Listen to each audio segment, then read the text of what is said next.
જય શ્રી કૃષ્ણ, જય માતાજી. નમસ્કાર મિત્રો, સ્વાગત છે તમારું આપણી ચેનલ લાઈવ યુનિક પર.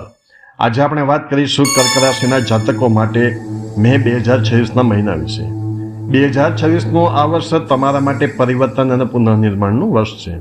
સૌથી મોટી ખુશખબર એ છે કે તમારી અષ્ટમ શનિની પનોતી હવે પૂરી થઈ ચૂકી છે, જે તમને માનસિક શાંતિ અને રાહત આપશે. મે મહિનો તમારા માટે કેમ ખાસ છે? કારણ કે આ મહિનામાં મંગળ અને સૂર્ય જેવા શક્તિશાળી ગ્રહો તમારા કર્મ સ્થાનને સક્રિય કરી રહ્યા છે. જો તમે નોકરી, વ્યવસાય કે શિક્ષણમાં મોટી સફળતાની રાહ જોઈ રહ્યા છો તો આ વિડીયો અંત સુધી જરૂર જોજો, કારણ કે આપણે વિગતવાર ચર્ચા કરીશું અને અચૂક ઉપાય પણ જણાવશું કે જેથી તમારા મહિનો સુધરી શકે. કર્ક રાશિના જાતકો માટે મે મહિનાની કારકિર્દીમાં ગોલ્ડન પીરિયડ સાબિત થઈ શકે છે. 15 મે સુધી સૂર્ય તમારા 10મા ભાવમાં એટલે કે કર્મસ્થાનમાં ઉચ્ચનો થઈને બિરાજમાન છે, જે તમને અસાધારણ સત્તા અને માન સન્માન અપાવશે. 11મી મેના રોજ મંગળ પોતાની સ્વરાશિ મેષમાં પ્રવેશ કરશે, જે 10મા ભાવમાં સૂર્ય સાથે યુતિ કરીને પ્રચંડ ઉર્જા પેદા કરશે. નોકરિયાત વર્ગ માટે જોઈએ તો કે જેઓ સરકારી નોકરીમાં છે અથવા પ્રમોશનની રાહ જોઈ રહ્યા છે તેમના માટે આ સમય સર્વશ્રેષ્ઠ છે. વેપારીઓ માટે જોઈએ તો જો તમે રિયલ એસ્ટેટ, ઓટોમોબાઈલ કે લક્ઝરી વસ્તુઓના વ્યવસાયમાં છો તો અણધાર્યો નફો મળી શકે છે. સાવચેતી જોઈએ તો અષ્ટમ રાહુને કારણે ઓફિસમાં રાજકારણ કે ગપસપથી દૂર રહેવું, નહીતર મુશ્કેલી આવી શકે છે. આર્થિક દ્રષ્ટિએ આ મહિનો મિશ્ર રહેશે. 14મી મે સુધી શુક્ર તમારા લાભ ભાવમાં હોવાથી લક્ઝરી વસ્તુઓ અને જૂના રોકાણોમાંથી ધનલાભ થશે. અષ્ટમ રાહુ અને બીજા ભાવમાં કેતુ હોવાથી અચાનક પૈસા તો આવશે પણ સામે ખર્ચ પણ ઊભા રહેશે. વિદેશી સંપર્કો દ્વારા આર્થિક લાભ થવાની પ્રબળ શક્યતા છે. વારસાગત મિલકત કે અટવાયેલા નાણાં પરત મળી શકે છે. શેર બજારમાં ટૂંકા ગાળાના જોખમી રોકાણો ટાળવા.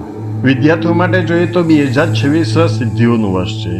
શનિ 9મા ભાવમાં હોવાથી શિસ્તબદ્ધ અભ્યાસથી મોટી સફળતા મળશે. જે વિદ્યાર્થીઓ ઉચ્ચ શિક્ષણ માટે વિદેશ જવા ઈચ્છે છે તેમના માટે મે મહિનામાં રસ્તાઓ ખુલશે. સ્પર્ધાત્મક પરીક્ષાની તૈયારી કરતા જાતકોએ 11 મે પછી મંગળના પ્રભાવથી વધુ મહેનત કરવી પડશે, જેનું ફળ મીઠું લાગશે. ટેકનોલોજી અને એઆઈ જેવા વિષયોમાં રુચિ ધરાવતા વિદ્યાર્થીઓ માટે આ ઉત્તમ સમય છે. કર્ક રાશિની સ્ત્રીઓ માટે જોઈએ તો આ મહિનો ભાવનાત્મક સ્થિરતા લાવશે. શુક્ર અને ગુરુની કૃપાથી પરિવારમાં સુમેળ રહેશે. સ્ત્રીઓ માટે જો તમે વર્કિંગ વુમન છો તો તમારા નેતૃત્વના વખાણ થશે.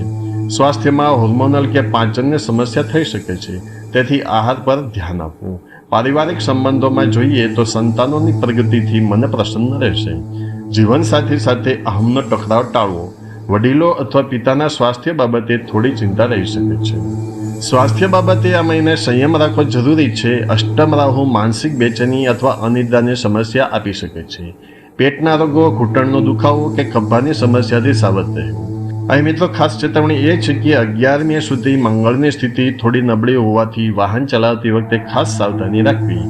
નવા વાહન ખરીદવા માટે 14 મે થી 8 જૂન વચ્ચેનો સમય શ્રેષ્ઠ છે.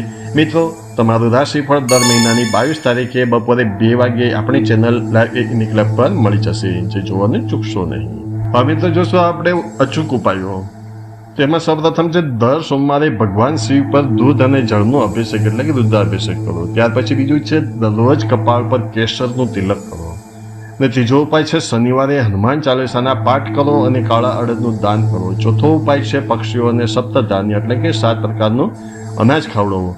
આ રીતે તમે અચૂક ઉપાય કરશો. એકંદરે જોઈએ તો મે 2026નો આ મહિનો તમારી કારકિર્દીને નવી ઊંચાઈઓ પર લઈ જનાર સાબિત થશે. જૂન મહિનામાં જ્યારે ગુરુ તમારી રાશિમાં પ્રવેશ કરશે ત્યારે તમારો સુવર્ણકાળ શરૂ થશે, જેની તૈયારીઓ આ મહિનાથી જ શરૂ થઈ જશે. ધીરજ રાખો અને તમારી મહેનત પર વિશ્વાસ રાખો. જો તમને આ માહિતી ગમી હોય તો વિડીયો લાઇક કરો અને તમારી રાશિના મિત્રો સાથે જરૂરથી શેર કરો. ચેનલ સબસ્ક્રાઇબ કરવાનું ભૂલતા નહીં. ધન્યવાદ. જય શ્રી કૃષ્ણ, જય માતાજી.